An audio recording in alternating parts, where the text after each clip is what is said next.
attimo, quindi inizio io, partirei quindi col seminario, con la mia presentazione, fatemi dire due parole. So, good evening to everyone. And I am Beppe Gonnella. I'm speaking from Bari. I'm introducing the Riccardo Muolo. He is the first speaker of today, and he will speak about networks from phase reduction to hypergraphs, the high-order dynamics of coupled phase oscillator. And I'm telling now a few words about his curriculum. He studied in Florence, actually first in physics and then in mathematics. And then he moved to Belgium, where he studied during PhD with the group of Theo Carletti. And then he moved to Japan, in Tokyo Institute of Technology, in a group of Hiroya Nakao, and where he has been for 2 years, yeah. Then Yes. now he's in another group in Japan, in another place, Saitama, yeah, where it's in the RIKEN Center for Interdisciplinary Theoretical and Mathematical Science. And his research is about synchronization and pattern formation, network and high-order structures, and it is related to the topic of the seminar today. And please, so try, we started a few minutes later. Try to be, in any case, in time if you want to have a few questions. Okay, so Okay. please, Riccardo. Thank you. Can you hear me well and can you see my screen? Yes. Okay. Thank you so much. Thank you for the opportunity to present and for the introduction. I apologize for my voice. It's midnight 30 in Japan, and I was sick until a few days ago. So I hope my voice will hold for the time of the seminar. So yes, as the professor was saying, I'm a postdoc at this Center for Interdisciplinary Mathematical and Theoretical Science called iTHEMS in this RIKEN that is an institute close to Tokyo, in the metropolitan area of Tokyo. And I study dynamics on hypergraph, in particular this phase reduction technique. So today I will talk about, I introduce networks and higher order structures, and then dynamics on networks and higher order structure, and finally synchronization. Then there are some results of our recent works, but to me the important is that I introduce the topic. So don't hesitate to ask me questions during the talk if I'm not clear. Then if we don't get to the result, it's okay. So as for, well, many of us working on nonlinear physics, statistical physics, applied mathematics to complex systems, our goal is to account for this self-organization that we observe in natural and artificial systems. There are many examples from spatiotemporal patterns in chemical reaction, the synchronous firing of fireflies, the dynamics of neurons, and so on.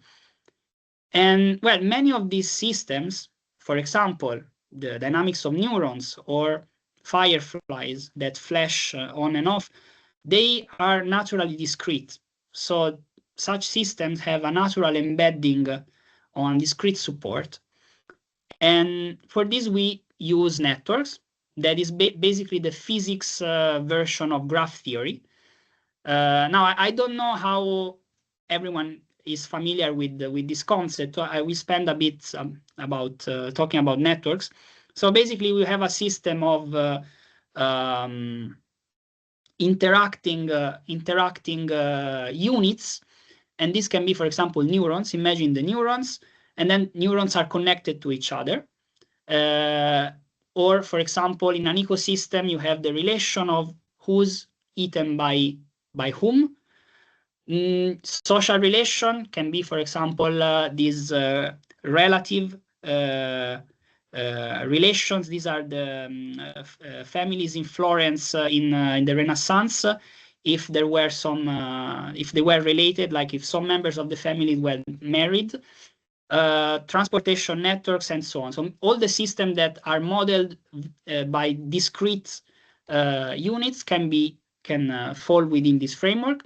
So we consider the unit as a node, no matter what it is. Can be a neuron, can be a stop in a transportation network, can be a person in a social network. And then whatever is the relation, we connect the two nodes with an edge. This approach is very powerful because, well, it's quite general. You can take any system with these properties and make an abstract representation. And then the network is represented via an adjacency matrix. So with simple linear algebra, we can characterize the network. And this approach has been very powerful in complex systems. There are many works, and it came from statistical physics. So there were such as Vespignani, Latora, Barabasi, Bianconi, and many other researchers who exploited first this approach. Now, I just told you that networks are very powerful, very important. Well, already they have a limitation. They have some limitations. So I will give you a very simple and practical example of this limitation. So let's consider a social network. There is I, and I am friend with A, and A is friend with B. So in the sense of networks, if, for example, at a party, this friend A introduces me to B, then the social network representation would be with a link between I and A and B, and I and B. However, this is not actually what happens. So look, if you want to represent the data, for example, data of social interaction, this gives you the wrong picture. Because actually, I have a pairwise connection with A, and A has a pairwise connection with B, but I don't have a pairwise connection with B because we had just met through A. What we did was having a group interaction. And this is the generalization of a link, of an edge. It's called hyperedge, that accounts for this group dynamics, group interactions. And so the correct representation of this small social network is actually this. There are some pairwise links, but there are also some generalization of this pairwise link called hyperlinks. So this is not a graph, this is not a network, but is a hypergraph. And there are many systems in which, now I gave you a very simple example starting from social science, but there are many systems whose interactions cannot be modeled via pairwise interactions. For example, in chemical reactions, sometimes one needs more reactant to interact together at the same time to trigger a chemical reaction. Or other examples come from ecology, where the presence of a third species can affect the interaction between other two species. Or also, well, neurons, that the interaction between two neurons is mediated by glial cells. And there are so many examples in natural and social systems. And so this has triggered physicists to study to exploit these higher order interactions, both to analyze data. This is something that I will not discuss today, but the tools of higher order interactions can be used for data analysis. But also, physicists studied some classical dynamics problem, for example, synchronization, random walks, pattern formation, with this framework of higher order interactions. And so the first point is to give a formal extension of networks, these pairwise interactions, so the interaction between two units is one by one, to this higher order framework. So one way, there are more ways. I will discuss one particular direction, is through hypergraphs or simplicial complexes. So imagine that you have your units. They can be neurons, they can be people in a social network, they can be fireflies, they can be chemical reactants. So from having a framework in which the interactions are one by one, we directly extend this to consider group interaction. Note that the dynamics, that can be social dynamics, can be epidemiology, can be oscillatory dynamics, remains in the nodes. This is called node-based framework. And I'm just telling you that because there are other kinds of higher order interactions. So now what I do is dynamics on network and higher order structures. So I will introduce a bit this framework. So consider a dynamical system.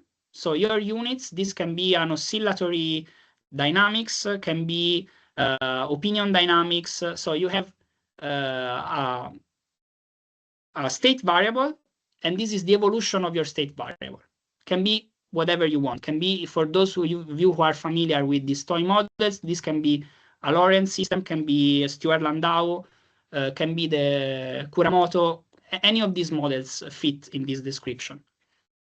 And because we are considering the node-based framework, we are considering these dynamics to take place in the nodes of the networks. Now we are interested in the collective dynamics of a system of multiple units, and the interactions are modeled by the network. So the links or edge, they model how these units interact with each other.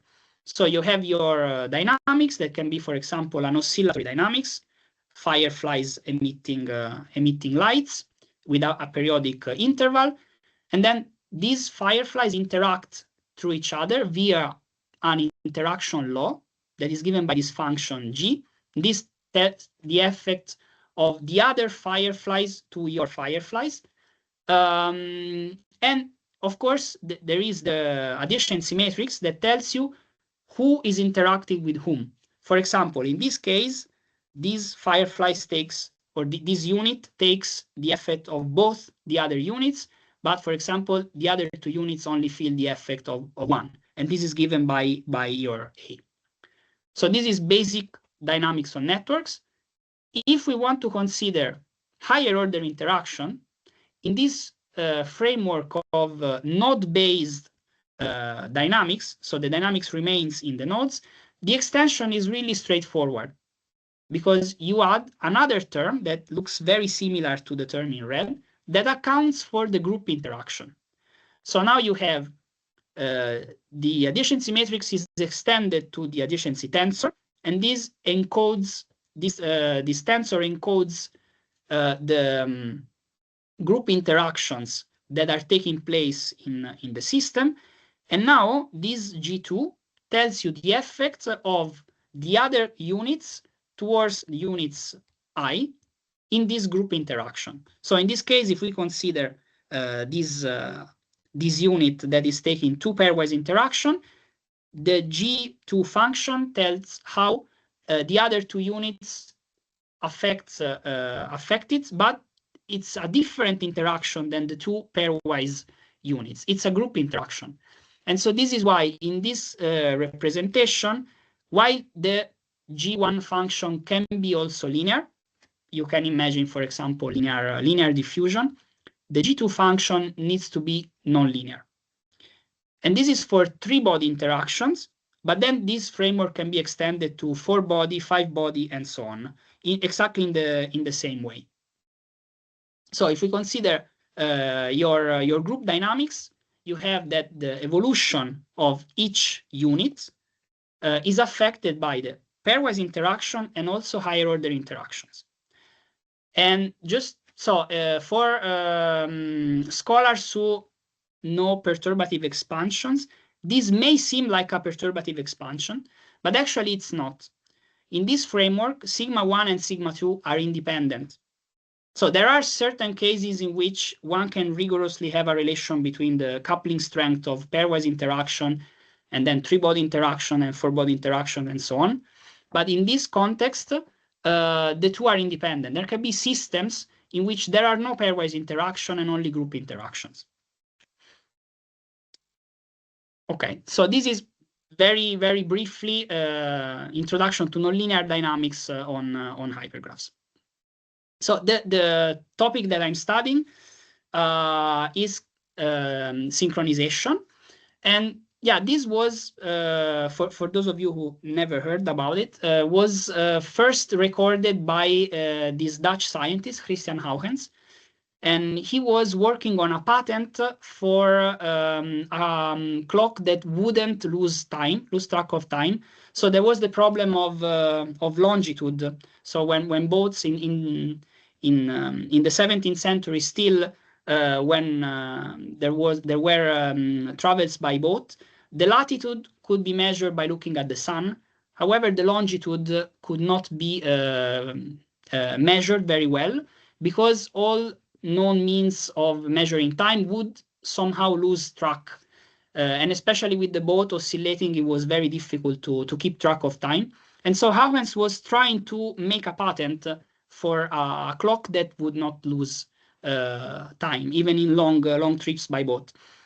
And working on that, he realized that these two pendulum clocks, this is his original sketch, when they were close and they were interacting through this beam via this wooden beam, they were synchronizing. They were in antiphases. But then he was seeing that even if they were starting, the pendula were starting from different initial conditions, after a while they were synchronized. And he described this as an odd sympathy between the two clocks. And this was the first description. And he had the right intuition that was the interaction through the beam that was leading to this synchronization. And after this description, similar phenomena were found in different systems. For example, some fireflies in Southeast Asia, they are able to flash at the same time, so they are synchronized. Another example is the heart, where billions of cells fire at the same time, and but then what we feel is one beat. And these are all aspects of the same phenomenon. The question then was, okay, how is it possible that some units with a periodic dynamics that are called technically self-sustained oscillator, so basically their system whose solution is a stable limit cycle, how is it possible that the interaction between these self-sustained oscillator results into collective synchronization? So this question was unanswered for a long time. And it was first answered by Winfrey. And Winfrey proposed a model in which each oscillator was idealized into a phase oscillator. So instead of considering the maybe more complicated limit cycle, one can just consider the phase. So the 0 to pi. And Winfrey had the right intuition. He said, okay, each oscillator has its own dynamics, and then depending on when the oscillator is perturbed, the dynamics is either slowed down or accelerated. If you imagine, for example, a swing, depending where you perturb, in which part of the motion you perturb the swing, you can accelerate the motion or you can decelerate it. And so he had the intuition that this push and pull of a system of oscillator would eventually result into synchronization. And he had the right intuition. The problem is that this model is too complicated to be solved. So he could not prove that this was actually how a system would exhibit synchronization. To solve this problem, we need a more rigorous way of considering phase oscillators. And this exists. It's called phase reduction. And actually, my former PI, Roy Anakao, is one of the experts of this topic. And so basically, you can map a limit cycle, highly dimensional and with very, so the velocity on this limit cycle can vary a lot depending on where in the limit cycle we are looking. We can just map it into a phase oscillator with constant frequency. This is an exact mapping. So you have your complicated dynamics that can be a neuron, that can be a heart cell or whatever you want. As long as it's periodic, no matter how complicated, it can be mapped into a phase oscillator. Now, it's more interesting when we consider a system of coupled oscillators, because then we can approximate it. So this is exact. You can do an exact mapping from the limit cycle to the phase oscillator. When you are considering a network of interacting oscillators, this can be approximated into a network of phase oscillators. And in this case, in the case of phase oscillators, the dynamics is much simpler to analyze. And when the starting system, so the highly dimensional system, is of a particular form, that I will just mention it without giving any details. So in case some of you are familiar with it, you know what I'm talking about. It's the Stewart-Landau oscillator. That is the normal form of the Hopf Andronov bifurcation, the supercritical Hopf Andronov bifurcation. So, but anyway, when the non-reduced system, the highly dimensional oscillator, has some particular symmetry, with this phase reduction, one obtains a very simple phase model. And the first one to solve this problem was Yoshiki Kuramoto. Exactly, well, not 50 years ago. It was in 1975, so 51 years ago. He obtained this model. And through this model, one can really understand the transition to synchronization, because this model is simple enough to be analyzed. So basically, you have your ensemble of phase oscillators. And as the coupling strength, so the interaction between the oscillator is weak, they are oscillating with their own natural frequency. So they may have different frequencies, so they're not synchronized, because the interaction is not strong enough to affect the dynamics of each other.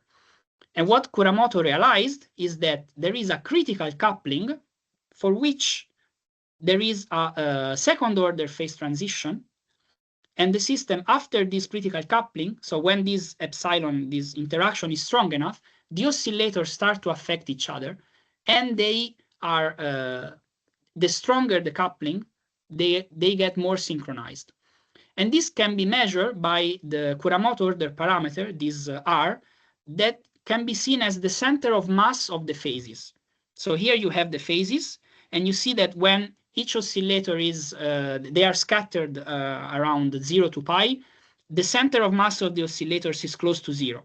While where they are synchronized, so there are more oscillators in a given, with a given phase, then this R is stronger. Now, this is, this is an approximation, because phase reduction, when it's for system of coupled oscillator, is a perturbative expansion in the coupling parameter. So your original system doesn't behave exactly like that. So if one wants a good approximation, a better approximation of the bifurcation diagram, needs to go to second order. If one goes to second order, I will not give you the details, you can find them in these papers. These many body higher order interactions appear.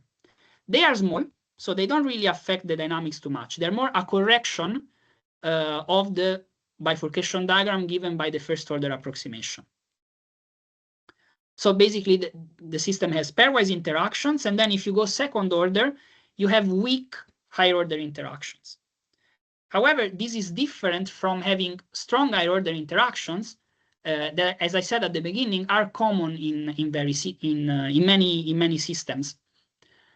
And so scholars of nonlinear dynamics, they said, okay, let's try to see what happens in the Kuramoto model with higher order interactions, with strong higher order interaction. And so they considered Kuramoto model on hypergraphs not obtained via phase reduction, but just starting from the Kuramoto model and adding these group interaction terms. And what they found is that the dynamics is greatly affected because the system becomes bistable and actually multi-stable. So I will not give you the details because time is almost up.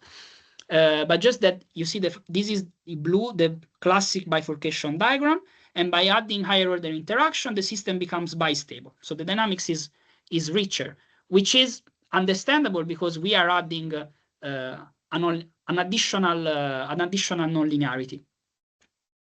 So basically, just the last 2 minutes, I will tell you a bit about what we did. So I was coming from this higher order interactions framework that I studied on my PhD. And then Hiroya Nakao and our colleagues, they came from phase reduction theory.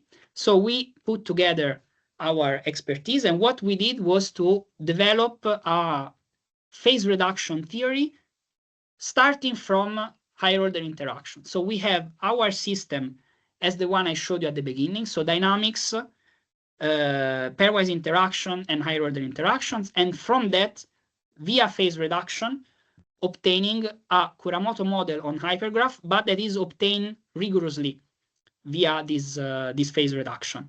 Okay, so without giving you too many details, we basically obtain a very simple higher order Kuramoto, the simplest possible, and we saw that still it has these complex dynamics. And then in a later paper, we were actually able to derive the topology of the phase model, so which interactions are taking place after the phase reduction, and this is dependent on, of course, on the coupling function of the original model. So just the take-home message is that we extended this theory of phase reduction that very popular and was used by Kuramoto 50 years ago to obtain a solvable model of phase oscillator to understand the transition to synchronization. We extended it to systems on hypergraph, and this is helping us to understand a bit better how this phase transition is affected by the hypergraph topology. And yeah, I wanted to show another thing, but it's okay.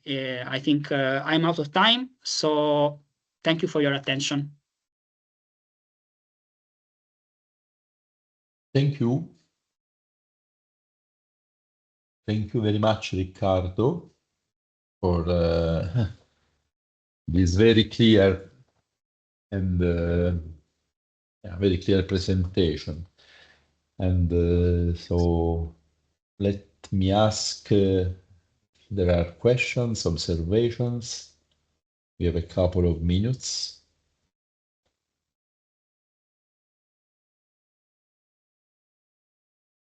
Oh, let me start with a question motivated by my teaching. So in psychological social systems or psychological models, can you mention something where synchronization is important? You mentioned it in biological system, the art or some mechanical sciences. But in opinion dynamics, sometimes synchronization is when there is a consensus. This is called synchronization. So consensus is considered as synchronization.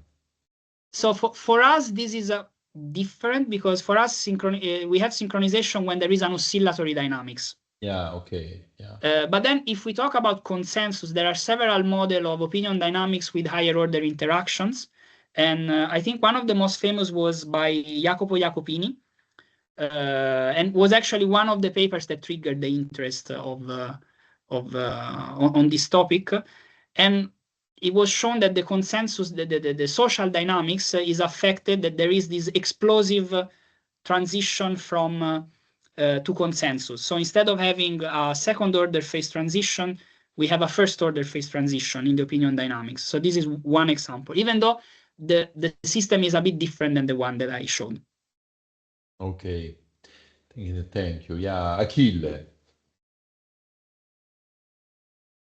Okay, thank you, Riccardo. Thank you. It was very nice. I really like it. So my question is related to this exact mapping that you mentioned, because how can you do it? You know, in effectively you're doing a reduction of dimensionality, right? So how can you do? Yes. How can you do an exact mapping? Is that some sort of coarse graining that you are doing, or what? You know, just to have an idea. Yeah, so now basically we just put ourselves in a system in which the frequency is constant. So each point of the limit cycle is mapped into this, let's say, simpler limit cycle. So here we said, for example, I don't know if you can see the arrow. Yes, yes. Like here we say that this is phase 0. This is phase, I don't know, pi half. This is phase pi, and so on. So each point can be mapped exactly to a value of the phase. So of course okay. we lose information on the starting system because you have it's not a bijection. Maybe this I was not okay. I was Yeah. not clear. But what I meant is that these phase dynamics represent exactly the phase of this of the more complex oscillator. Okay, I understand now. Okay, thank you very much. Yes. But yeah. So thank you for pointing out that it's not a bijection. Okay. Other observations or questions to this very interesting seminar?